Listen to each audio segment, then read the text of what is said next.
Channel पे साधना शर्मा लोकगीत। हम एक कान्हा जी का भजन लेके आए हैं, बहुत अच्छा, बहुत प्यारा सा, जैसे लगेगा बताना। जय राधे राधे राधे।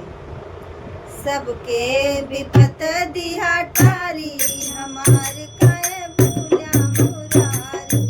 सबके विपत दिहा टारी, हमार काहे भूल्या मुरारी।